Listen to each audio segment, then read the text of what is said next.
The moment she took my hand, something in my chest went quiet in the wrong way. Not the peaceful kind of quiet. The kind that happens when your body understands something your mind is still refusing to form into words. I was standing inside a room full of soft light and white flowers and people dressed in their best happiness. And none of it felt real anymore. Not because the room had changed. 'Cause I had. One glance at her wrist, and every single thing I thought I knew about that day rearranged itself without asking my permission. She said my name so gently. "Glad to finally meet you, Judith." And she meant it. That was the part that stayed with me longest. The warmth in her voice was not a performance. She was not trying to win me over the way some young women do when they want a mother's approval. She was simply glad. Open the way a person is when they have never had reason to be afraid of you. And I stood there holding her hand and feeling something cold and quiet moving through me that had no business being in a room that warm. My son Marcus had been with this woman for 3 years. He had told me she was steady, kind, that she laughed at the right moments and cried at the honest ones. He said she never asked him to be anything other than what he was. And for a man who had spent most of his adult life being asked to change himself for somebody else, that had meant everything. I had come to that wedding ready to be grateful. Ready to sit in the front row and let go of the long worry a mother carries when she has watched her child make hard choices. Then I saw the mark. It was not large. It sat just inside her left wrist, pale against her skin, small enough that most people in that room would never look twice. A thin looping shape, hand-drawn in the way old tattoos sometimes look. Not precise, not decorative, just deliberate. Made by someone who wanted it to mean something more than beauty. I know because I had seen that exact shape before. Not on a stranger, not in a photograph. In a letter. A letter I had kept for 21 years in a box I never opened in front of anyone. My throat tightened before my face had time to follow. I let go of her hand carefully, the way you put something fragile down when your hands have started shaking. Smiled. I have been smiling through difficult things since before this girl was born, and I knew how to keep a room from seeing what was happening inside me. He smiled back. Easy, unguarded. Marcus was watching us from across the room with that proud, quiet look men wear when they believe they have finally done something right. I looked at my son and felt the weight of what I was carrying double in one breath. My name is Judith Anaya, and I have lived 63 years. And in all those years I have learned one thing more surely than anything else. The moments that destroy you do not always arrive with noise. Sometimes they arrive in white dresses, holding flowers, smiling at you with a warmth that is completely real. And that is what makes them the hardest kind to survive. The woman my son was about to marry was standing right there in front of me, glowing with happiness, and I could not say a word to her. Not yet. Not until I had spoken to Marcus first. I waited until she turned to greet someone else. Then I crossed the room in the slow, unhurried way of a woman who is simply moving to stand beside her son. I touched his arm. He looked down at me with that smile still on his face, the big, relieved kind. He had been afraid I would not like her. He had told me that 2 weeks before in a phone call. His voice careful and young in a way it only ever gets when he is worried about something he cannot fix with effort. He need not have worried about that. I liked her immediately. That was the problem. "Marcus," I said quietly, "come with me a moment." He tilted his head the way he has done since he was 7 years old when something in my voice told him we were not talking about something easy. He followed me to the side of the room near the tall window where the music did not reach so clearly. The guests moved and laughed behind us. Glass caught light. Somebody called a name across the room, and a woman answered with a warm sound. Everything was exactly as a wedding should be. I turned to face my son and kept my voice below the noise. "You cannot marry her," I said. His face did not break right away. It held the smile for 1/2 second too long, then dropped it slowly like a man who has not yet decided whether what he heard deserves a response or a correction. He looked at me the way grown children look at their mothers when they are deciding whether patience or anger is the more dignified choice. Then he leaned down slightly and said in a voice quiet and flat and tight, "What did you just say to me?" I held his eyes and kept mine steady. I said, "You cannot marry this girl today. This is dangerous." He straightened up fully then. His jaw moved. I watched him work through what to do with his face before he spoke. His voice came out more controlled than I expected. Just that word. The way he says it when he is trying to keep a room calm while everything inside him is deciding whether to combust. I know how that sounds, I said before he could continue. He shook his head once. Do you actually hear what you are saying to me right now? Today of all days. I held his gaze and did not blink. Hear it, I said. I need you to hear me. The light from the window made the side of his face sharp. He was dressed well. He had chosen his suit carefully, I could tell. The kind of care a man puts into getting something right when it matters deeply to him. He had pressed everything. His shoes were clean. He had even trimmed his beard, which he almost never does without being asked. He was a man who had prepared himself completely for the life that was waiting at the end of that aisle. And I was standing beside the window asking him to stop walking toward it. I know what I saw, I said. He folded his arms slowly. The gesture was not aggressive. It was protective. The way people cross their arms when they need their own body to hold them steady.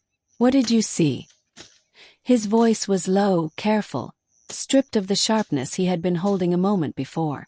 Because when you love someone and the person you love most asks you to stop, the anger and the hurt and the confusion all arrive at the same time, and none of them fits cleanly inside one expression. Tell me exactly what you saw. I told him about the tattoo. I described the shape carefully. The loop that bent to the left before curving back. The small extra line beneath it that most people who drew it carelessly always forgot. He listened without interrupting. His arms stayed crossed. His breathing did not change. But his eyes shifted slightly. The way eyes do when a mind is quietly working through something it does not want to be working through. He said nothing for a moment. Then he said, a lot of people have tattoos, Mama. That is not a reason to stop a wedding. I know that, I said. I'm not talking about the tattoo alone. He looked at me more carefully now. Then what are you talking about? I looked back at the room for 1 second. She was laughing with a woman in a blue dress near the flowers. Her laugh was genuine. Everything about her was genuine. And that made what I was about to say harder to carry. I'm talking about where I have seen that shape before, I said. I turned back to Marcus. And I am talking about who drew it first. His arms uncrossed slowly. That was how I knew the conversation had changed. When Marcus uncrosses his arms, he has stopped protecting himself and started actually listening. He was his father's son in his shoulders and his silence, but he was mine in the way he listened when something finally reached through the noise he kept around himself. He pulled in one breath through his nose and kept his voice even. Who drew it first? Yes. I looked at him steadily. Do you remember the name Gloria Reyes? His face went very still. He had not heard that name in a long time. I could see him placing it the way you place an object you have not touched in years, turning it over once to make sure it is what you think it is before you respond to it. His mouth opened slightly, then closed. Then he said, your friend. She was not just my friend, I said. She was the woman your father loved before he loved me. The room behind us continued being a wedding. Somebody made a toast somewhere and voices rose and settled. Marcus looked at me with something in his face that was no longer only resistance. I had not spoken Gloria Reyes's name out loud in a very long time. Not because the pain of it had lasted that completely, but because there was no reason to. She had been a chapter that ended before my marriage began, or so I had believed for most of my adult life. My husband Raymond was a quiet man who kept his history in neat compartments, and almost never let one spill into another. He was good at that. Good at being fully present in whatever room he was in while the other rooms stayed shut. I had loved that about him once. Later I understood the cost of it. Raymond told me about Gloria the year before he died. He told me in the way men tell these things when the body has started collecting its debts, a little at a time, like he was rationing the truth so neither of us would break under the full weight of it at once. He said they had been together for 2 years before he met me. He said he ended it badly. He said badly in the way a man uses that word when he means completely, when he means he left without explanation, when he means the other person was left holding everything he did not have the courage to carry. What he told me next changed the shape of everything I thought I knew. Gloria had been pregnant when he left. He had not known at first. By the time he found out, they had been apart for months, and he was already with me. And he chose the version of life he had already started building instead of going back to the one he had abandoned. He sent money through a mutual friend. Irregular, insufficient, guilty rather than responsible. He kept enough distance to avoid accountability and told himself that the money meant he had not completely walked away. Marcus was staring at me with his mouth slightly open now. The wedding noise behind us felt very far away. He had the expression of a man standing in a room he thought he knew completely, reaching for a wall and finding open air. He said, "Dad had a child." Not a question. A sentence spoken slowly to test how it felt in his mouth before he decided whether to believe it. I nodded once. "Daughter," I said. He never met her properly. He followed her from a distance for years. Sent what he could when he knew where she was.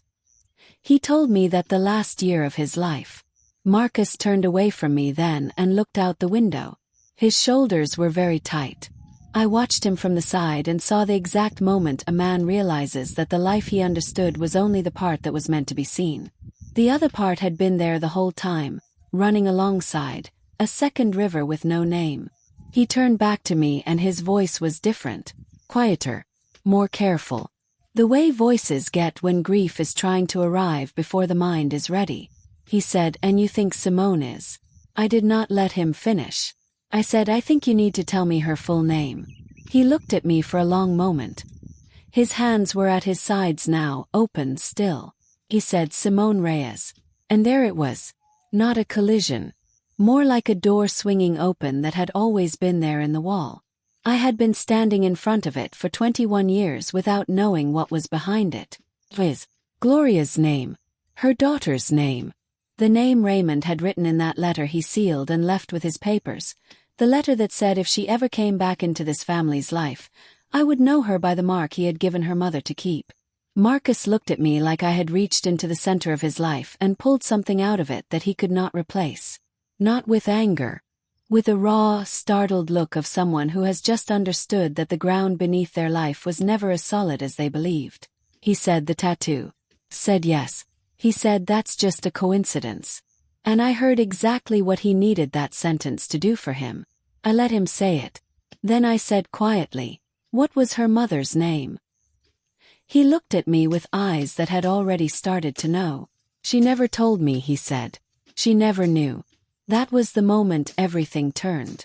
Not loudly. Not with anything dramatic between us. Just a man standing in a wedding suit understanding for the first time that the woman he loved had grown up without knowing who her father was. Had carried a mark on her wrist that she thought was simply her mother's gift to her. And had walked into this family on what was supposed to be the happiest day of her life, with none of it visible to her. He looked like he had been struck somewhere that did not bleed.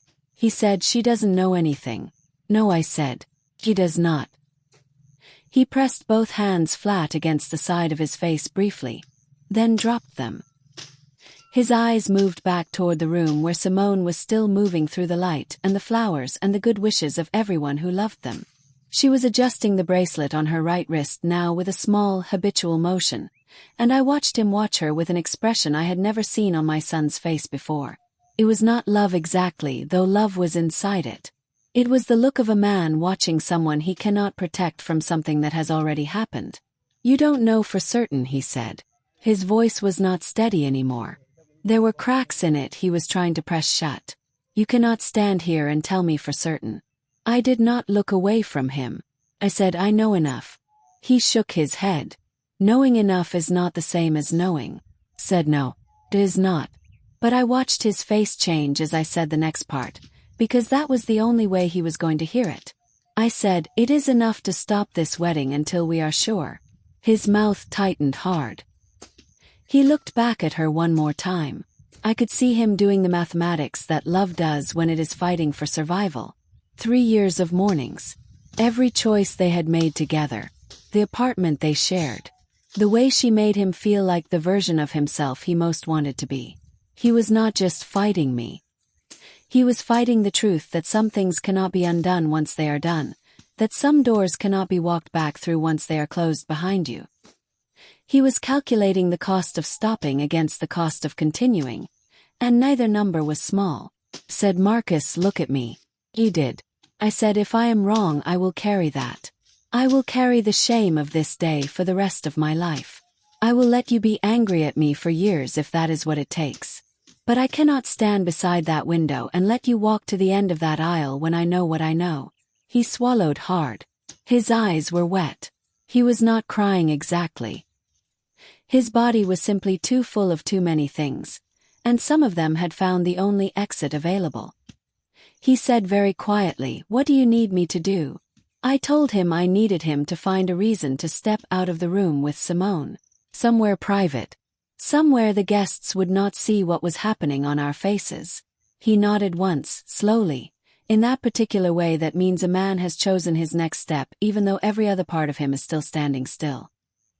He straightened his jacket and took a breath and became very composed in a second, the way he has done since he was a boy when he needed the outside of himself to look solid while the inside was breaking. He walked back into the room ahead of me. I stayed near the window for a moment and watched him cross toward Simone. She turned when she felt him coming, the way people turn toward someone they know well, before they have even heard the footstep clearly. She smiled at him and he touched her arm gently and said something close to her ear. I saw her face go from warmth to something smaller and more careful. Not afraid, just alert. The way a person who has learned to read rooms becomes alert when the atmosphere changes without explanation. She looked back once toward where I was standing. Our eyes met for just a moment. I held mine steady and did not look away. She gave a small nod, the kind that does not mean she agreed to anything, only that she saw me. Then she let Marcus take her hand and walk with him toward the corridor at the back of the room. I picked up my bag from the chair where I had left it and followed. The music played behind me. A woman near the door laughed at something warm and ordinary. Kept walking. The corridor was quieter, narrow. There was a small room at the end of it used for bridal touch-ups, and Marcus had pushed the door gently open. He stood just inside it, one hand on the doorframe, and Simone stood in the center of the room, her dress settled around her, her hands folded in front of her with a patience that was not casual. It was trained. The patience of someone who has spent a long time waiting for adults to tell her things they should have told her much earlier. I stepped inside and Marcus pulled the door shut behind me. Simone looked from Marcus to me. Her face was quiet in a way that told me she had been quiet in difficult moments before. Not frozen, not afraid. Present. There are people who have been raised in easy places and reach for comfort when the air goes strange. And there are people who grew up in harder rooms and learned to stand very still instead. She was the second kind. She said, someone tell me what is happening. Not a demand. Not a tremble. A simple, direct request from a woman who preferred truth to the pretense that everything was fine. I looked at Marcus first. He gave me the smallest possible nod. Not permission exactly. Acknowledgement. He was asking me to say what I had come to say because he could not say it himself. Not yet. Not while the shape of it was still too new in his mouth. I set my bag down on the small table beside the mirror. I smoothed the front of my jacket once. Then I looked at Simone directly and said, I need to ask you something about your mother. Her expression did not collapse. Contracted. A small, careful tightening that told me the subject of her mother was not an easy one. She said, my mother died when I was 6. Her voice was flat, not cold. Flat in the way voices go flat when a person has had to say a hard sentence so many times it has lost the power to devastate them in public, even though in private it is still the largest thing they carry. Said, I know. I'm sorry. Mean her name. She looked at me for a moment. Then she said, Gloria. Gloria Reyes. The room became very still after that. Not because anything in the physical space had changed, but because something that had been separate for 21 years had just quietly met itself in the same room. Marcus made a sound behind me. Not a word. Just a sound. The kind that comes from a body when the mind has received something it was not built to hold comfortably. Simone looked toward him and then back at me. He said, you knew her. I said, I knew of her. And my husband knew her more than that. The sentence landed the way true things land when there is no softness left to put around them. I watched Simone take it in. I watched her decide whether to ask the next question or to hold still with what she had been given so far. She chose the question. She said, "Your husband." I said, "Raymond Anaya." His name had never sounded heavier to me than it did in that room. She repeated it once softly. Raymond Anaya. Not to confirm it. To feel what happened when the name entered her. I watched her face move through something I could not fully read, because I was not inside her history the way she was, and I did not know what shape her mother's stories about her father had taken in the years before Gloria died. Whether he had been mentioned. Whether he had been a presence even in absence. Whether the silence around him had been heavy or simply empty. Marcus moved from the door and sat down on the small chair in the corner. He sat forward with his elbows on his knees and his hands loose between them, looking at the floor. I had seen him sit like that once before. The night we buried his father. He sat exactly like that in the funeral home while people came and went and said what people say. And he held himself that way for hours, too full to respond and too disciplined to fall apart in public. He sat like that now and I let him. Simone had not moved from where she was standing. Her hands were still folded in front of her. One small thing had changed. The left one had shifted so that her right thumb was resting over the tattoo on her wrist. She may not have noticed she did it. I did not say anything about it. I simply looked at her and waited, because some things have to arrive at their own pace, and pushing only makes people run sideways away from truth instead of walking through it straight. She said, "Are you telling me that your husband and my mother?" She stopped. Started again. "Are you saying he was my?" She stopped again. Not because she did not know the word. Because she was measuring what happened to everything else in her life the moment she said it out loud. I looked at her steadily and said nothing more than I needed to. Said, "I believe so. And I believe you may have come into this family today without either of you knowing it." Her hands came apart. Just slightly. The folded posture released. And she stood with her arms loose at her sides like something she had been holding for a long time had just put itself down. She looked at Marcus. He lifted his head from the floor and looked back at her. That look between them undid me more than anything else that happened in that room. Because they loved each other genuinely and completely, and neither of them had done anything to deserve what they were standing inside. They had simply built a life and walked it forward and arrived at a door that should never have existed.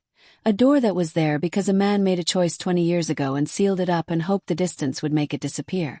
Marcus said her name. Simone. One word, and everything he could not say was inside it. She turned back to me. Her eyes were bright but dry. She was holding herself very carefully still. She said, "The tattoo." Said yes. She said, "My mother put it on me. Not in a shop. She did it herself at home, when I was old enough to sit still for it. She told me it was a family mark. She said if I ever needed to find where I came from, someone who loved me would know this shape. And she did not explain more than that. She died 3 months later. The room was very quiet. Even the faint sounds from the wedding outside seemed to retreat slightly, as though the building itself was giving us the space this moment required. I reached into my bag. I had brought the letter. I had not planned to bring it today, not to a wedding, not for any purpose I had fully named to myself. But 3 days before, I had taken it out of the box where it had lived for 21 years, and I had held it in my hands for a long time. And then I had folded it and put it in my bag. Because women who have lived long enough know when a thing that has been waiting is nearly done waiting. I laid the letter on the small table. Simone looked at it. Marcus looked at it. I said, "Your father wrote this the year before he died. It was addressed to me. But there is a part of it that was always for you. Even if he did not know you would ever read it." She looked at it for another moment without touching it. Then she reached out slowly and picked it up. Her hands were steady. I was grateful for that. Some forms of courage show up in very small ways, and steadiness in a terrible moment is one of the largest. She read slowly. I watched her eyes move across the page. I watched her stop twice and go back. I watched her face remain controlled in a way that must have cost her more than I could measure. Marcus stayed in his chair in the corner and did not try to fill the silence with sound. He understood, I think, that this moment did not belong to him. That it had never belonged to him. That it was hers, and it had been hers for 21 years, traveling toward her through letters and distances and the death of her mother and the silence of a man who lacked the courage to send it while he was still alive. She put the letter down on the table when she finished. She did not fold it back the way I had folded it. She simply set it flat, face up, like she wanted it to remain visible. Like she was not ready yet to put it away. She looked at the far wall for a moment. Then she looked at me and said, "He knew about me my whole life." Said yes. She said, "And he never came." Said no. She let out a breath through her nose. Not angry exactly. Something older and steadier than anger.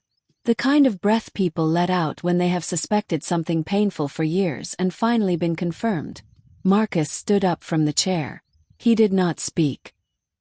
He walked to the other side of the room and stood with his back to us for a moment, looking at nothing, and I could see his shoulders move with one breath, then another, and then he turned around and his face was changed. Not broken. Changed. The way faces change when something inside them has reorganized around a truth that is not going anywhere. He looked at Simone and he said, "I did not know."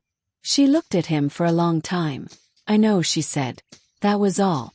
And I believe she meant it. What happened after that was not loud. I want you to understand that about that room. There was no shouting. There were no accusations flying. There were no dramatic gestures or broken things. Just 3 people standing in a small room with flowers in the corridor outside and music drifting in from a wedding that had not yet been told it was over, and all of us knowing something that had not existed an hour before. The truth had arrived and taken its seat, and there was simply not enough room left in that space for anything else. Marcus finally said, "We need to be sure." I looked at him. He said, "I know what you believe. I know what the letter says. But we need to actually be certain before." He stopped. "Before everything," I said. He nodded. His voice was very low. "I'm not saying you are wrong, Mama. I'm saying I need to know absolutely." I understood that. I had expected it. A man in love does not simply accept the end of that love because one afternoon rearranged itself. He needs the full confirmation. He needs the test that removes all possible doubt. Even when the doubt is already very small. I said, "That test will take days." He said, "I know." Simone looked at both of us. She said, "And in the meantime." Her voice had changed. It was softer now. Not defeated, softer. Like something she had been holding rigid had finally been allowed to rest. She said, "In the meantime there is a room full of people out there who do not know anything." Marcus looked at her. She held his eyes and said quietly, "We cannot walk out there and pretend." He said nothing. She turned to me and said, "Can we?" "No," I said. "Cannot." Outside the room someone laughed. The sound came through the wall bright and easy. The laugh of someone who still believed they were waiting for a wedding to begin. Marcus pressed his hand over his mouth for a moment and looked at the ceiling. Then he lowered it and said, "What do I say to them?" I looked at my son. I thought about everything Raymond had cost us by choosing silence over truth. I thought about this girl standing in her wedding dress with a letter in her hands that should have reached her 20 years ago. I thought about what it means to break something in 1 hour that cannot be rebuilt in 100. I said, "You say there has been a family situation. You say the ceremony cannot go forward today. You do not owe anyone the details." Marcus closed his eyes once. Then he opened them and nodded. The decision was in his face now, clear and settled in the way that only happens after the alternatives have finally been accepted as impossible. He picked up his jacket from where he had draped it over the back of the chair. He said, "Give me a few minutes." He looked at Simone once more before he left, long and direct. Then he walked out into the corridor and pulled the door behind him. Simone and I were alone. She stood very still near the table where the letter was. I sat down in the chair Marcus had been using, and I did not say anything immediately because there was nothing to say that would make any of this smaller than it was. After a moment she said, "I always thought there was a story I was not allowed to know." Her voice was even, like she was reporting something rather than feeling it. Said there was. She nodded once. "People kept pieces of it," she said. The woman who took me in after my mother died. An old friend of my mother's. Even the social worker who processed my file. I watched her. She said they all knew something. You could see it. The way they chose certain words and avoided others. The way they never quite finished sentences about my father. Like they had each been given only a part and told not to ask about the rest. She looked down at the letter. She said, I used to think it was just my life being complicated. I used to think some people simply do not get full stories. I paused. I said nothing. She said, but it was not complicated. It was hidden. Someone decided to hide it, and the hiding touched everyone around me. I sat with that sentence for a moment because it was true and it deserved to be sat with. Raymond had made his choice for reasons that felt like self-protection to him. But self-protection has a reach that the person protecting himself rarely measures. It touches the people around the secret. Touches the people who hold pieces without explanation. It touches a little girl who grows up knowing that every adult in her life is giving her almost the whole story but not quite, and not understanding why. It touches a son who builds a life toward the wrong destination without knowing the terrain. Simone picked the letter up again. She did not read it. She simply held it. I understood that. Some things you hold before you are ready to fully receive them. She said, he drew the shape for my mother. Said yes. She said, and she gave it to me. Said yes. She said, and it is the same. She was not asking me to confirm it. She was saying it out loud because saying it out loud was the only way to make it real. Said it is the same. She set the letter down again with a small careful motion and said nothing else for a while. Outside the door, I could hear Marcus's voice. I could not hear the words. Just the tone of it, measured and quiet. The voice of a man delivering difficult news to people who had not expected any. A woman's voice responded. Then another. Then a longer silence. I thought about all the people sitting in that hall who had woken up that morning knowing exactly what day it was and exactly how it was supposed to go. The aunts and cousins and old friends who had bought new shoes for this and arranged for someone to feed the cat and driven 2 hours to be there. I thought about what it costs a family when truth arrives late, after everyone is already dressed and seated and holding their programs. And I thought about what it costs even more when truth does not arrive at all, when it is buried under a dead man's need to keep his life looking clean, and allowed to grow into something that reaches forward through time and catches the people he left behind in its roots. Raymond had believed that distance was the same as resolution, that not seeing something made it not exist. He had been wrong. And the proof was standing in a wedding dress in a small room, holding a letter that should have arrived before she learned to walk. The door opened. Marcus came back in. He looked exhausted in the way that people look exhausted when they have had to say the same difficult thing to several different faces and absorb each of their reactions in turn. He looked at Simone first. She looked back at him without flinching. He said, they know there is a situation. He said, no one is gone yet. Few of them are asking. He looked at me briefly. He said, Aunt Delia is already crying. That was so absolutely like Delia that in another version of that day I might have almost smiled. I did not smile. Simone said, what do we do now? Marcus looked at her for a long moment. Not with the love he had walked in with that morning. With something more honest than love right then. With a look of a man trying to understand who is standing in front of him after the layer of the life they built together has been pulled back to show what was underneath it all along. He said, we find out the truth. The full truth. All the way. She nodded. He said, and we don't talk to anyone about the details until we know. She looked at me. I said, that is the right thing. She looked back at Marcus and said, and us. She said it quietly. Not dramatically. The way someone asks a simple question in a language that has no gentle version of itself. He looked down at his hands. Then at her. He said, I do not know yet. I know that is a terrible answer. She said, it is an honest one. He nodded. His eyes were wet again. He said, that has to be worth something.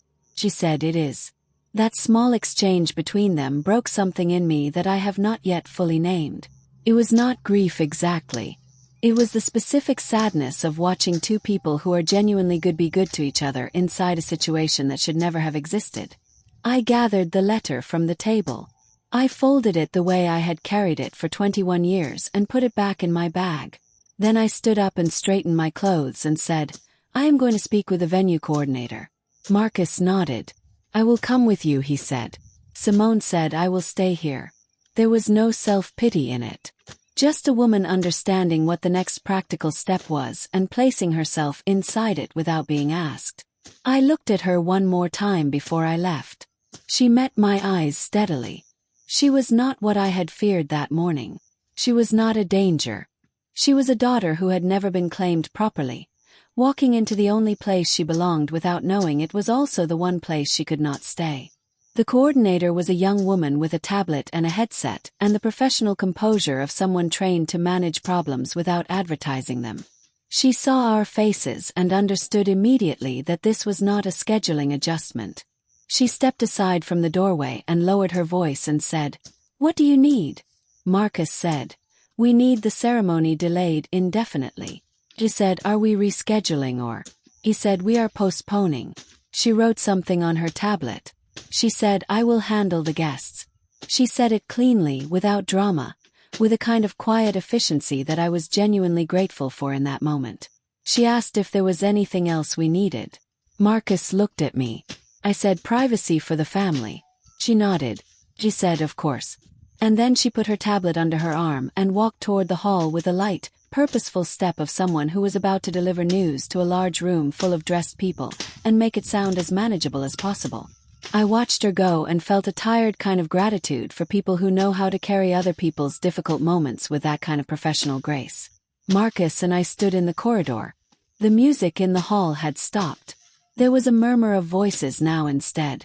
The particular murmur of a crowd that has just been told something unexpected and is quietly deciding how to respond. Marcus leaned against the wall and stared at the ceiling for a moment. He said, All those people came here for something good. Said, I know. He said, This is not their fault. Said, It is not. He said, It is not Simone's fault either. Said, It is not. He lowered his eyes from the ceiling and looked at me and said, And it is not mine. No, I said. It is not. He held my eyes for a moment. Then he said, But I have to live with it anyway. That is the particular cruelty of inherited damage. You do not cause it. You are not responsible for the original wound. But it lands on you with full force regardless, because you were in the path it traveled. Raymond had made a choice in a season of his life that did not yet include Marcus, did not yet include the future he would build, did not yet include the woman who would grow up carrying a mark that was meant to be a way home and became instead a reason to stop a wedding 20 years later. The coordinator came back out of the hall. She said, Guests are gathering their things. She said, A few have asked about the couple. She looked at Marcus. He straightened. He said, I will go in and thank them myself. She nodded and stepped back. He looked at me. I said, Do you want me with you? He thought about it. He said no. He said, Some things a man has to do in his own voice. I understood that. I nodded once and stepped back. He adjusted his jacket and walked through the door into the hall, and I stood outside in the corridor and listened to the sound of applause that greeted him, warm and confused and still hopeful. I went back to the small room. Simone was still there. She had sat down in the chair Marcus had been sitting in. She was not crying. She had her hands in her lap and she was looking at the wall in the way people look at walls when they are seeing something else entirely. When I came in, she looked up. I sat down in the other chair, the one near the mirror. She said, How many people were out there? I said, A little over 100. She said, And they all came to see me get married. Said yes. She said, And now they are leaving. I said, They will understand. She said, Maybe. She said, Or maybe they will just know something went wrong and never quite know what. She looked at the tattoo on her wrist.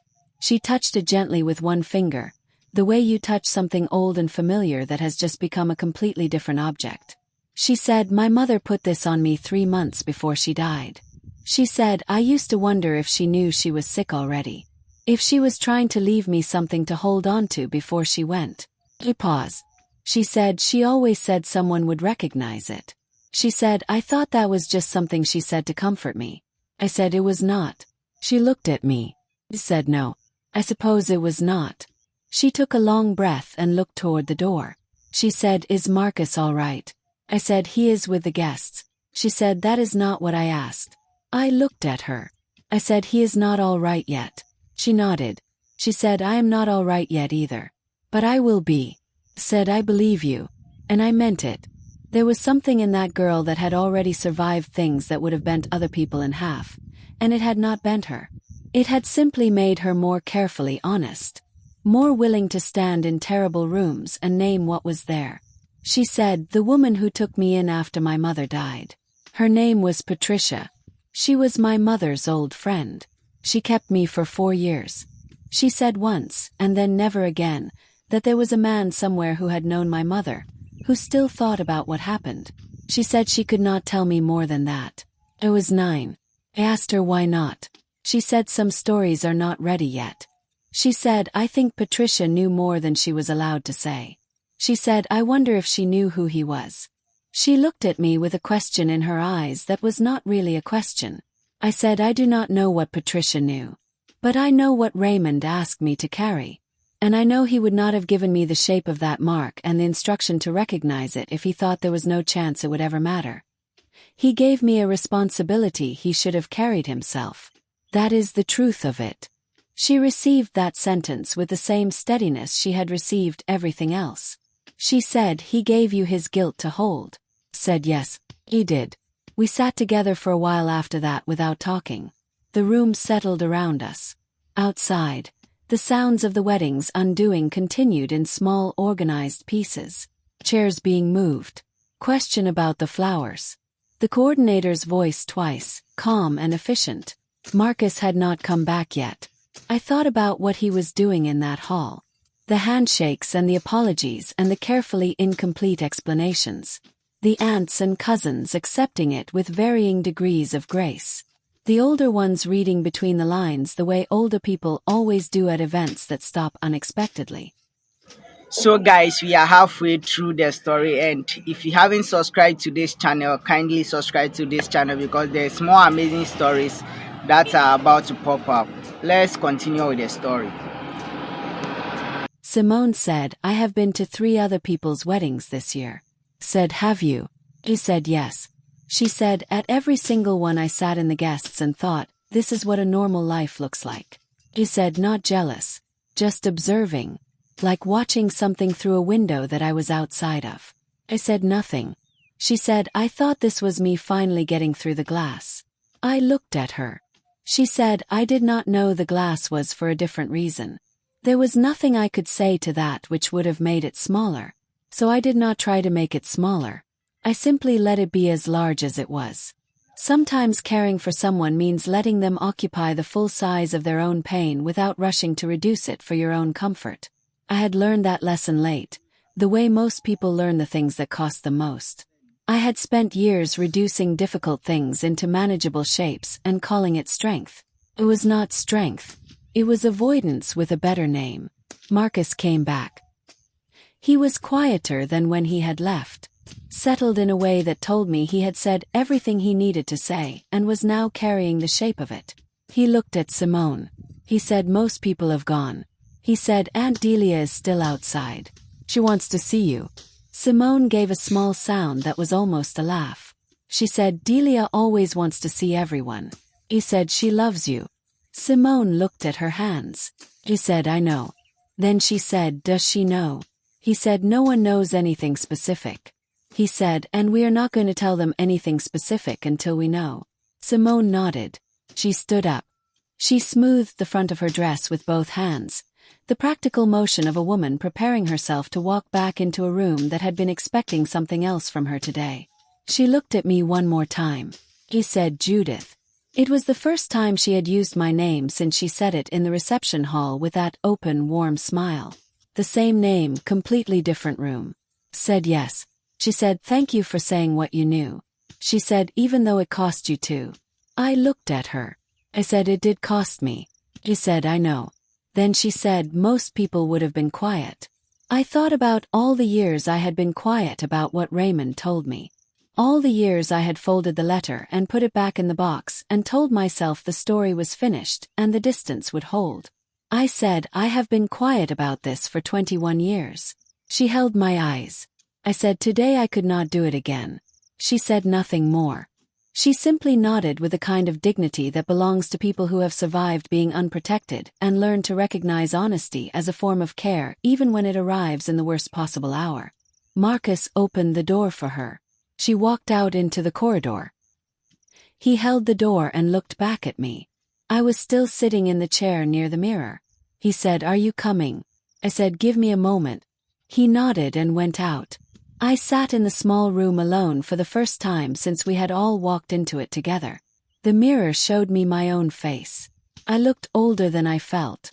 Or maybe I felt exactly as old as I looked. I could not tell any more which direction the feeling traveled. I thought about Raymond. Not with the anger I had carried in the early years after he told me. Not with the grief of the later ones. Just with a clear, tired understanding of what a man is when he chooses the version of himself he wants to be remembered as over the version he actually was. Raymond had been a good father to Marcus. That was real. He had been a good husband in many of the ways that matter. That was also real. But he had looked at a little girl growing up in rooms that were never quite stable enough, and decided that the money he sent in other people's hands was sufficient. That was the part one could not forgive cleanly. You cannot send money to a child and call that fatherhood. You cannot leave instructions about a tattoo in a letter and call that recognition. You cannot arrange from a distance for someone else to catch what you dropped and call that responsibility. You can only do those things and call them guilt because that is what they are. Evidence that you knew and chose the less costly version of knowing. The version that let your other life stay intact. The version that let your son grow up without ever learning that the word brother had a meaning he did not yet know. I stood up. I gathered my bag. I smoothed my jacket. I took one look at my reflection and then looked away, because I had looked at it long enough for one day. In the corridor, Marcus and Simone were standing a small distance apart from each other. Not touching, not avoiding touch exactly, just recalibrated in a way that would take time to understand. Aunt Delia was there too. Small and worried and dressed in the coral she always wears to family occasions, holding Simone's hand in both of hers and not speaking, just holding it, because Delia has always known that presence is more important than words. Simone was letting her hold it. That was something. That was actually quite a lot. I walked toward them and Delia looked at me with the expression she uses when she knows something is wrong and has decided not to ask about it yet because the person she is asking about is still too raw to answer safely. He said, "Judith," said Delia. She looked between all three of us and then drew Simone slightly closer to her and said, "You all come to my house tonight." Not a question. Not an offer. Declaration.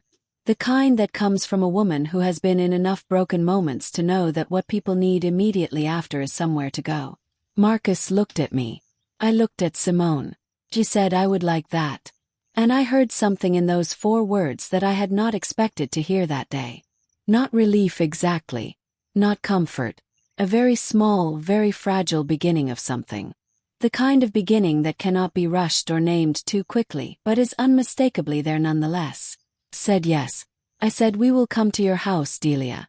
She nodded once as if the matter was settled and began to move down the corridor with Simone beside her, still holding her hand, talking softly about nothing important, the way certain women know how to carry someone through a difficult moment without making them feel carried.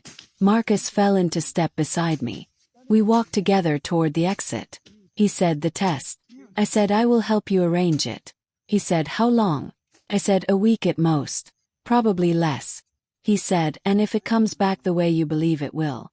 I said, "Then you will know. Then all 3 of you will know completely." He was quiet for a moment. Then he said, "And if it doesn't?" I said, "Then I will have stopped your wedding on one of the most important days of your life, and I will owe you and Simone more than an apology can carry." He said nothing to that.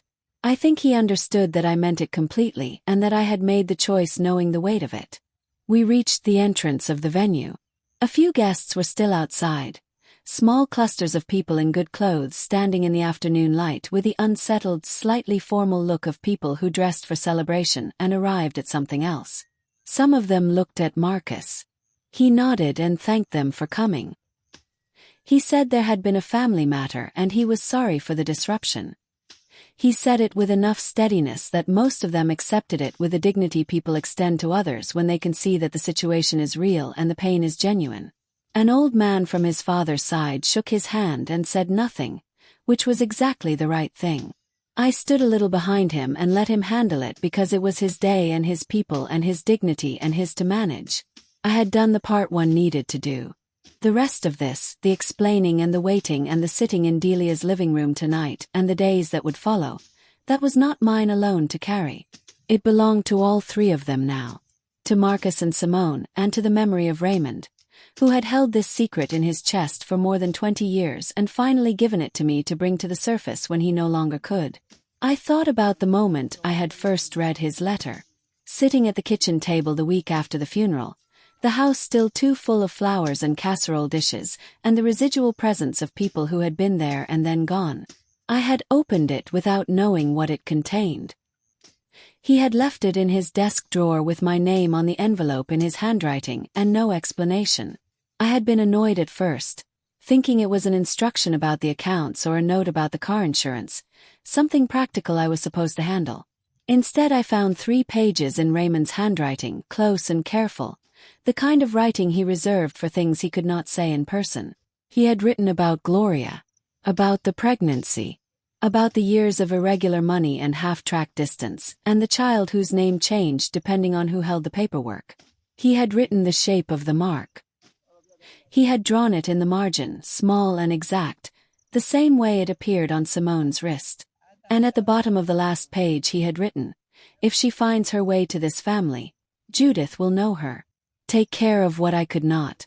Take care of what I could not."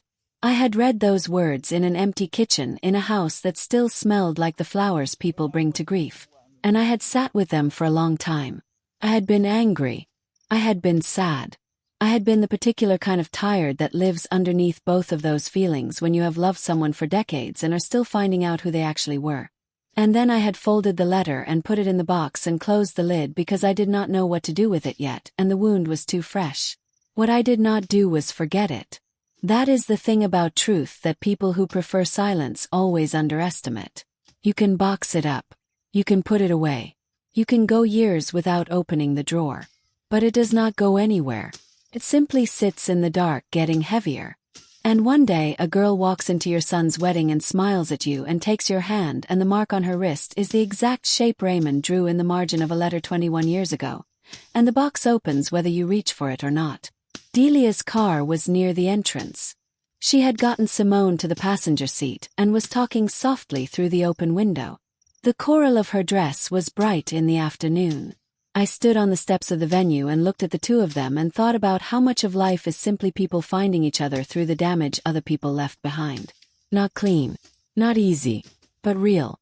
There is something in that.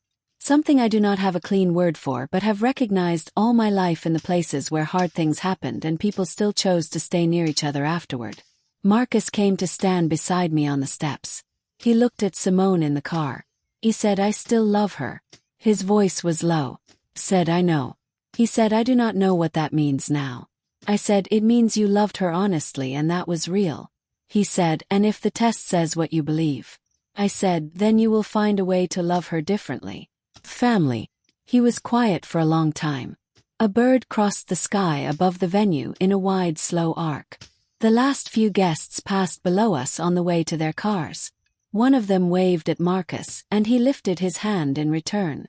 He said, "How do you grieve something before you know for certain it is gone?" I looked at him. I said, "You do what you are doing right now. You stand still. You let it be what it is. You do not rush it into a shape you can manage." He said, "And tomorrow?" I said, "Tomorrow you take the next step." He said, "What is the next step?" I said, "You call the number I will give you tonight and you make the appointment for the test." He said, "And Simone?" I said, "She will need to be part of it." He said, "Will she do it?" Said, "Look at her." He looked at the car. Simone had turned her head slightly and was looking at the view from the passenger window. Something in her posture had changed since the small room. She was still careful. But the rigid preparation she had held earlier had softened by a degree. She had received a terrible thing and she was still sitting in the car. She was going to Delia's house. She had said thank you to me and meant it. That is not nothing. That is not a small thing at all. That is a person who has survived worse rooms than this and still chose to be present in this one. Marcus said, "She is stronger than I gave her credit for." I said, "Most people are stronger than we give them credit for when we meet them on easy days." He considered that. He said, "And you?" He looked at me. He said, "Are you all right?" I was surprised by the question. Not because he had asked it, but because in all the difficulty of that afternoon I had not once thought to ask it of myself. Said, "I will be." He said, "That is not the same as yes." Said, "No, it is not." He nodded. He understood that too. I thought about driving home later that night. The specific quiet of an empty car after a day like that, when everything has been said and nothing is resolved, and the house is waiting with all its familiar objects that have no idea what just happened. Raymond's chair still in the corner where I cannot bring myself to move it. His books on the shelf. The photograph on the wall from years ago when Marcus was small and the four of us did not know yet what we would cost each other. All of it still there, unchanged, holding the shape of a life that was always more complicated than the version of it we showed. I am 63 years old and I have outlived a husband who kept secrets I am still discovering, and I have raised a son alone for the last 4 years, and I have kept a letter in a box for 21 years not knowing when the right moment was, and today I understood that the right moment is not a gift that arrives when it is convenient. The right moment is the one in front of you when the cost of silence finally becomes larger than the cost of speaking. And you open your mouth and you say the thing and the room changes and you stay inside it. Delia was waving at me from the car. "Come on, Judith," she called. She had her window down and her voice was warm and impatient the way Delia has always been, warm and impatient at the same time, as if the world would be better if everyone just moved a little closer together a little faster. I lifted my hand toward her. Marcus descended the steps toward the car. Followed him down. The day had been too many things to name simply. Terrible was one of them. True was another. And underneath both of those, still present, still real, something that had been in darkness for 21 years had finally been allowed into the light. The drive to Delia's house was quiet. Marcus drove. I sat in the back. Simone was in the front passenger seat with her head turned slightly toward the window. The city moved past us in the ordinary way cities do when they do not know that the people inside passing cars are carrying extraordinary things. Traffic signals. A woman with a stroller. A shop front with paper flowers in the window. An old man on a bench reading without looking up. All of it continuing, indifferent and beautiful in its indifference. The way life always continues when you most wish it would pause to acknowledge what just happened. At a red light, Marcus turned the radio on softly, then turned it off again almost immediately. He did not say why. He did not need to. There is no song that belongs in a car with 3 people holding what we were holding. Simone shifted in her seat and folded her arms loosely. Not tight, not protecting herself, just settling. She said quietly to the window, "My mother used to say that wherever you come from eventually comes for you." She said I always thought she meant that in a hard way. Like a warning. A pause. She said maybe she meant it the other way too. No one responded. But the sentence stayed in the car with us for the rest of the drive, which was the right thing for it to do. Sometimes a true thing just needs to be said once and allowed to be present without being picked apart or praised or responded to. Delia's house was a small yellow building on a quiet street with a garden that was slightly too ambitious for the size of the yard and beautiful because of it. Pots crowding the steps, a climbing thing up the left side of the porch, a wind chime at the door that rang when we came up the path. Inside, Delia moved immediately into the kitchen. The sounds began. Kettle. Cupboard. The particular music of a woman who understands that in the immediate aftermath of a catastrophe, the most useful thing you can do is make sure people are warm and fed and sitting somewhere that does not feel like the place where the catastrophe occurred. Marcus sat at the table. I sat across from him. Simone sat beside him, not touching, but close enough that he could feel she was there. She had taken the flowers from her hair and set them on the table without ceremony. Just her now in the dress, at an ordinary kitchen table. Delia put tea in front of all of us. Then she sat down herself and looked at each of us in turn. She said, "You do not have to tell me anything." She said, "But I am here if you do." That was exactly right. That was the particular wisdom of a woman who has been near enough to difficult things to know that sometimes presence is the whole offering and explanation is not required. Marcus wrapped both hands around his mug. Simone did the same. I looked at mine and felt the heat through my palms and was grateful for it. After a while Simone said, "Judith." I looked up. She said, "The shape on my wrist." She touched it lightly. She said, "She drew it for me on a napkin first so I could decide if I wanted it." She said, "My mother told me it was a sign from the family we came from." She said she had carried the same mark once, but hers had faded and she had not redone it because she said the one on me was enough. Pause.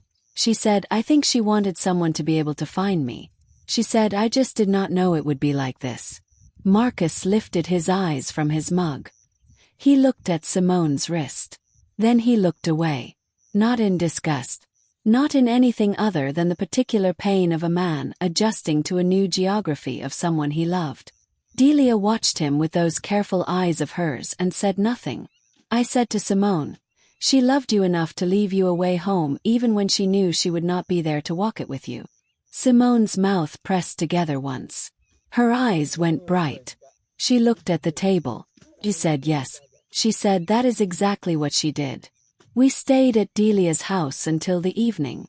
The light changed outside the kitchen window, going gold and then quiet. Delia fed us. Not a large meal, just the kind of careful, ordinary food that says someone cares about your body even when everything else is uncertain.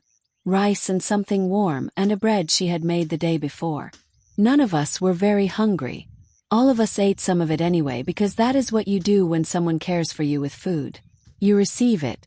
At one point Delia said to no one in particular, "Raymond was a complicated man." She said it the way you say something you have held for a long time and are finally releasing without hostility. Not an accusation. Just a fact being placed on the table. Marcus looked at her. He said, "You knew something." She said, "I knew he carried things he did not share." She said, "I did not know what they were." She said, "I knew they were heavy." She looked at me.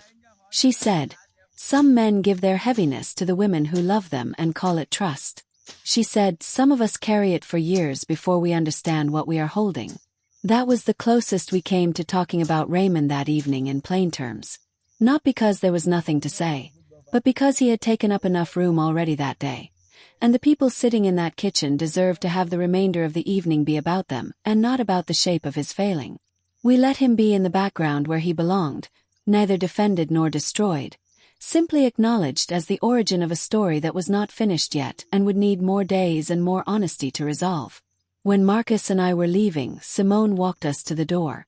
She had changed out of the wedding dress into something of Delia's, a simple dark thing that fit her imperfectly and made her look younger and less ceremonial. She looked like herself, possibly more like herself than she had looked in the dress, which had been made for a version of the day that did not happen. She shook my hand at the door. Not warmly exactly, not coldly. Honestly. She said, "I will do the test." Marcus nodded. She said, "I want to know." She said, "Whatever it says." He said, "Me too." She looked at him for a moment. She said, "And after?" He said, "After we will figure out what after looks like." She accepted that. She said good night to me. She said good night back. The wind chime at the door rang once as we went down the steps. Marcus walked to the car without speaking. Followed him. The street was quiet and dark in the comfortable way that quiet streets are dark when nothing bad is happening on them in the present moment, even when the people walking on them are carrying the past. In the car Marcus said, "She is going to be okay." Not a question. Said yes. He said, "And me?" Said yes. He said, "And you?" I looked at him. Said yes, Marcus. He started the car. He said, "It does not feel like it right now." Said no. Does not. He said, "Does it ever?" I thought about it honestly. I said, "The feeling changes. Does not disappear, it changes. From the thing that breaks you to the thing you carry, and eventually to the thing you have simply known for a long time." He said, "Is that better?" I said, "It is different." He said, "But you manage it." He said, "You manage it." He was quiet for a block. Then he said, "She said thank you to you." Said yes. He said, "For stopping the wedding." I said, "She said thank you for not being quiet." He received that. He drove. The city continued in its indifferent nighttime way. I looked out the passenger window and thought about all the years the letter had waited. All the years Simone had waited without knowing she was waiting. All the years Marcus had lived his life without knowing the shape of what was coming. None of them had been asking for this. And yet here it was, arrived in daylight in a wedding hall with flowers and pressed suits and music. Thought about truth. About the specific weight of it when it has been held back for a long time. People talk about truth setting you free, and sometimes that is accurate. But in the immediate hours it does not feel like freedom.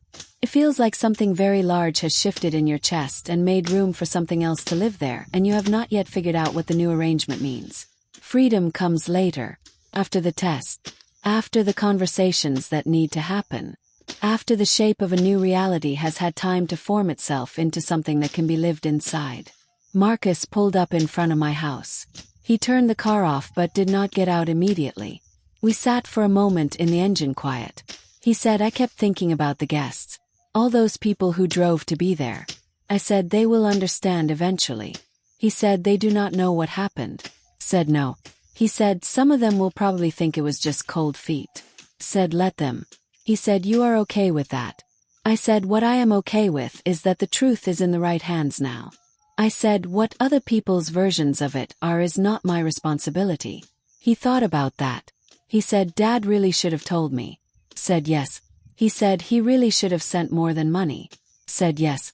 He said, he really should have. He stopped. He did not finish the sentence because the sentence had many endings and none of them would be satisfying to say out loud. He had loved his father. That was real, and it was not going to stop being real simply because Raymond had been inadequate in ways that mattered. Love and disappointment live in the same person all the time. That is not a contradiction. It is just the full picture. I said, he was your father and he loved you well in many ways. I said, those two things are true at the same time as everything else. He said, I know. He said it like a man who does not fully know yet but is practicing knowing. I said, that is how it starts. He was quiet. Then he said, I am going to go home and I am going to sit with all of this. I said, that is the right thing to do. He said, and tomorrow? I said, tomorrow we move. He said, okay. He said it steadily. He was going to be all right. Not immediately, but he was going to be all right. I got out of the car. He waited until I was at the door before he pulled away. I heard the engine turn the corner and disappear. I stood on the step for a moment with my key in my hand and the quiet of my own street around me. The box with the letter was upstairs in the back room where I had kept it for 21 years. I did not go to it tonight. I did not need to open it again. I had already given the letter to Simone, and she had held it in that small room and read the words her father had written without courage while he was living and without wisdom after he was gone. I went inside. Put my bag down. I took off my shoes at the door. The house was exactly as I had left it that morning, ordinary and undisturbed, because houses do not rearrange themselves when difficult things happen elsewhere. The photograph on the wall. Raymond's chair. The kitchen with the lamp on the low setting the way I always leave it. I went to the kitchen and put water on for tea I did not particularly want, because having something warm to hold felt like the right thing after a day that had held so much that was cold in the honest way. I sat at the table while the water boiled. I thought about Simone in Delia's house in that imperfect borrowed clothing, sitting in a spare room probably, in the particular quiet that follows a day when your life has been reorganized around a truth you did not choose. I thought about what she would feel in the morning, whether the night would have softened any edges or simply sharpened them, whether she would wake and feel the whole weight of it before her feet touched the floor, the way grief does when it is new and has not yet been integrated into the rhythm of getting up. I hoped she would sleep. I hoped Delia would make sure of that. Delia understood the practical requirements of people in crisis in a way that some people instinctively have and others spend their whole lives failing to develop. She would make sure Simone had what she needed tonight. Not answers, not solutions, just the basic requirements of a human body after it has been through something that depleted it. Food, warmth, a door that closes, someone present in the next room. The water boiled. I made the tea. I carried it to the table and sat back down. The kitchen clock said it was nearly 9. That morning at 9 I had been getting dressed for a wedding. I had been thinking about what to wear. I had stood in front of the wardrobe for longer than I needed to and chosen the gray because it was neither too celebratory nor too subdued. And now I was sitting at a kitchen table in it at nearly 9 in the evening, and every hour between that decision and this moment had changed the shape of my family. I thought about whether I had done the right thing. Not whether I was correct. I believed I was correct, and the test would confirm it. I thought about whether interrupting that day in that way had been the right way to carry what I knew. Whether there was a gentler version of the truth that could have been delivered in smaller pieces to people who were less exposed. I turned it over a few times. I landed in the same place I had been landing all day.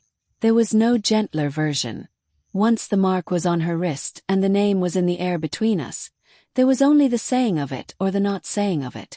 And I had chosen the saying of it. Not because it was easy, because I had lived 21 years with the not saying of it, and I had watched what that looked like in a man I loved, and I knew what it cost, and I was not willing to become that.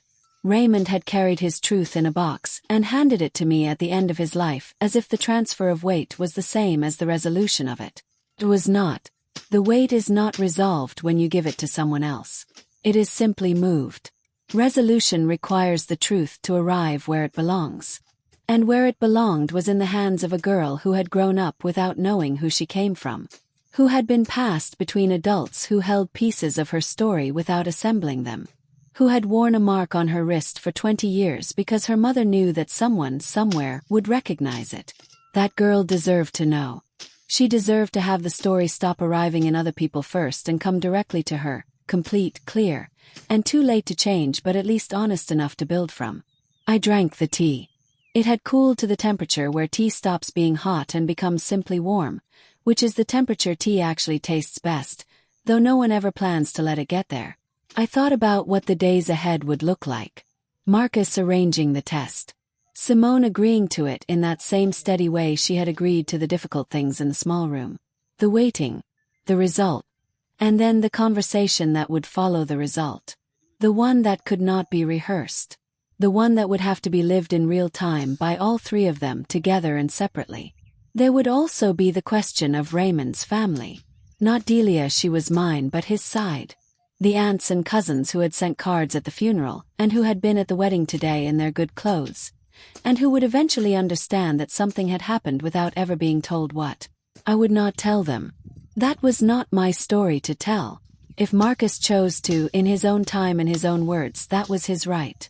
But I was done carrying Raymond's secrets on his behalf. The one I had carried was enough. It was more than enough. I got up and put the mug in the sink. I stood at the window for a moment. The garden was dark outside, but I knew the shape of it. The tree at the corner that had grown too large for the space but that I could not bring myself to cut because Raymond had planted it the year Marcus was born. The bench where I sometimes sat in summer. The uneven patch of earth near the left wall where the drainage was not quite right and nothing had ever grown there properly no matter what I planted. All familiar. All still there. All mine in a way that felt more settled now than it had that morning. I turned off the kitchen light and went upstairs. I did not open the back room. I did not check the box. I went to my own room and sat on the edge of the bed and took off my earrings and set them on the nightstand. I looked at my hands in the dim light. These hands had held a letter for 21 years. They had held Simone's hand for the space of a greeting and recognized in the mark on her wrist something that the rest of the room had no idea was there. They had raised a son after his father died. They had managed what needed managing and they were tired now. Lay down. Not to sleep immediately, just to be horizontal and let the day find its way into a shape that was possible to rest alongside. I thought about Simone one more time. About the way she had said, "Thank you for not being quiet." I thought about Gloria Reyes, whom I had never met, who had carried a pregnancy alone and raised a daughter alone and died leaving that daughter a mark and a sentence. Someone who loves me will know this shape. I thought about what it costs a woman to trust in that. To believe, even at the end, that the love she carried would eventually find the person it belonged to. Found her today. In the worst possible way, at the worst possible time. Dressed in a wedding gown with a room full of people expecting a celebration. But it found her. And she is not less because of it. She is more. She is a person who now knows where she comes from, even if where she comes from is complicated and painful and late in arriving. Knowing is not nothing. Knowing is not small. Even when what you know is hard, knowing is the foundation of every honest life. And she deserved an honest life. She had always deserved it. Closed my eyes. The house was quiet around me in the specific way it is quiet when you have been inside a full day and the quiet at the end of it is earned. I thought about Marcus driving home through the dark city.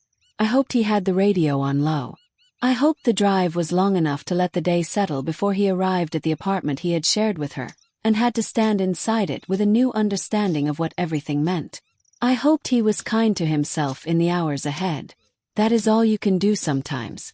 Carry the true thing and be kind to yourself for carrying it. I thought about tomorrow. About the appointment we would arrange. About the week of waiting that followed. About what comes after certainty. I thought about all the lives that had been shaped by one man's choice to build a wall between his past and his present and mortar it with money and distance, and the belief that enough time makes absence forgivable. Raymond had believed that. And he had been wrong. Not wrong that time passes. Time does pass. But time does not do the work that honesty is required to do. Time only delivers you to the moment when honesty can no longer be deferred. That moment had come today. In a wedding hall.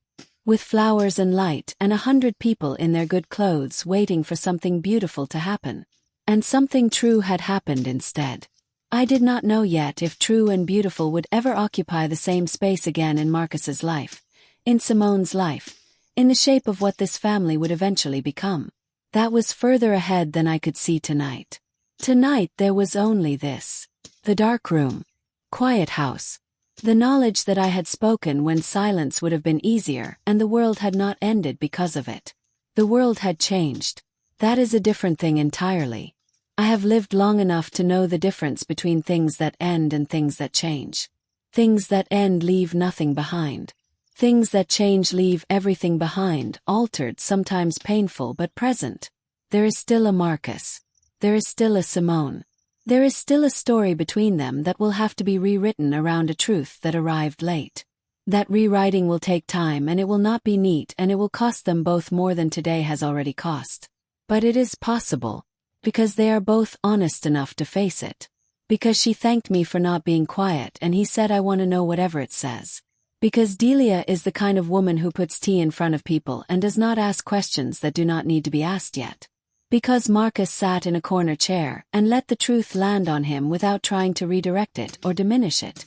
Because Simone stood in a small room in a wedding dress and read a letter from a man she never met who had failed her in every way that mattered and still had the dignity to receive it without falling apart. I fell asleep eventually. I do not know exactly when the thinking became dreaming. It does somewhere always. The mind that has been working all day eventually exhausts its most urgent questions and drifts into the quieter territory of sleep.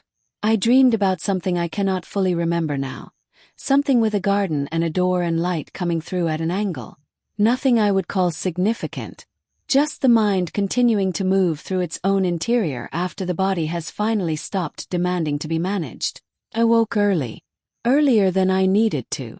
The light in the room was the pale, unfinished kind that arrives before the day has decided what it will be.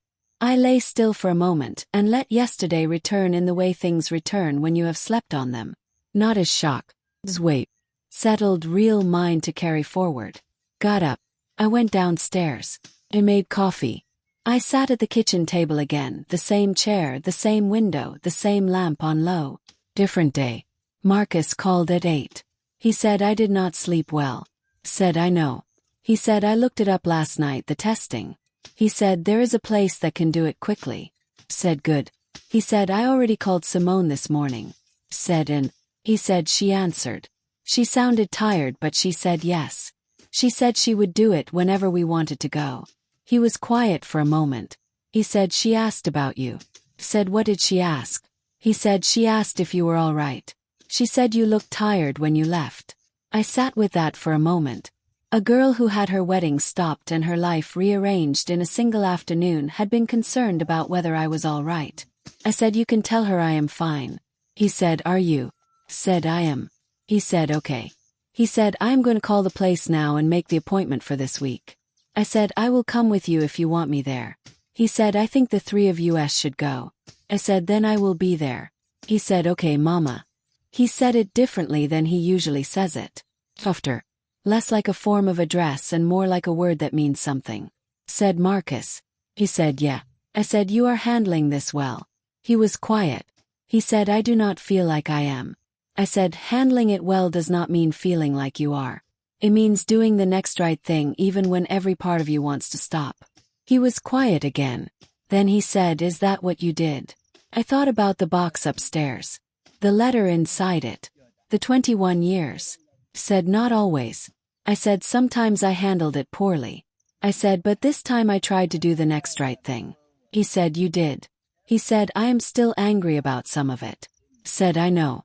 He said, "But you did." He hung up. I put the phone on the table. The coffee was still warm. I drank the rest of it looking at the garden through the window. The tree Raymond planted was very still in the morning air. The bench. The uneven patch of earth that never grew anything properly. Now. All of it mine in a way it had not quite been while he was still alive, because when someone else also occupies a space, the space belongs to both of you. When they go, it becomes entirely yours, and that is both a freedom and a particular kind of grief. I thought about what Raymond would have made of yesterday. Not with bitterness, with honest curiosity. He had been a man who believed in management. Who believed that the right arrangement of circumstances could keep most things from colliding. He had arranged carefully for 21 years, and still the collision came. The mark he had described in a letter came through a door he could not have predicted, carried by a woman he never met who loved the son he had raised. That is the limit of management. It cannot see around the corners that it has not placed itself on. He had not been a cruel man. That is important to say. He had not set out to harm Simone. He had not withheld his name from her with malice. He had done it with the particular cowardice of a person who has too much to lose and too little courage to lose it honestly. That kind of cowardice is not the dramatic evil of stories. It is quiet and domestic and dressed in reasonable-sounding justifications, and it costs the people around it in ways they sometimes do not fully understand for decades. Costs children most. It always costs children most. Simone was not a child anymore. She had grown into a woman without the help of a father, without the stability of a settled history, without the knowledge of where she came from, and she had still built a life and found someone to love and walked into that wedding hall with genuine warmth and an open smile and no idea that the woman whose hand she took knew the shape she was carrying. None of that was small. All of it was hers and not Raymond's. He had given her the mark and the absence. The rest, everything she was, she had built herself. I washed my cup. I went upstairs and changed out of what I had slept in. I came back down and got my bag and my keys. I had nowhere to go this early exactly, but I wanted to move. That is the thing about days that follow large events. The body wants to do something with itself, wants to walk the energy of what happened into the ground a little, transform some of the weight into motion.